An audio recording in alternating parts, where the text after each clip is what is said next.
ಓಂ ಶ್ರೀ ಗುರುಭ್ಯೋ ನಮಃ, ಶ್ರೀಮಾತ್ರೇ ನಮಃ.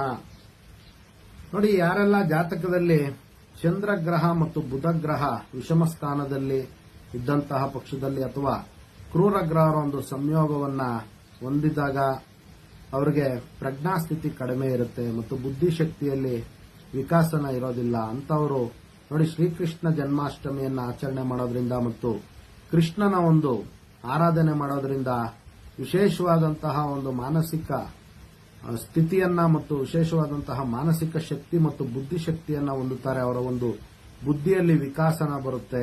ಆದ್ದರಿಂದ ಈ ಒಂದು ಪವಿತ್ರವಾದಂತಹ ದಿನ ಓಂ ನಮೋ ಭಗವತೆ ವಾಸುದೇವಾಯ ಅನ್ನುವಂತಹ ಒಂದು ಮಂತ್ರವನ್ನ ಜಪ ಮಾಡಿಕೊಳ್ಳುವಂಥದ್ದು, ಕ್ರಮಬದ್ಧವಾಗಿ ಶ್ರೀಕೃಷ್ಣನ ಒಂದು ಪೂಜೆಯನ್ನ ಮಾಡುವಂಥದ್ದು, ಶ್ರೀಕೃಷ್ಣನ ದರ್ಶನ ಮಾಡುವಂಥದ್ದು ಅತ್ಯಂತ ಶ್ರೇಷ್ಠ ಮತ್ತು ಶುಭಕರವಾಗಿರತಕ್ಕಂಥದ್ದು. ಅದರಿಂದ ಎಲ್ಲರೂ ಕೂಡ ಈ ಒಂದು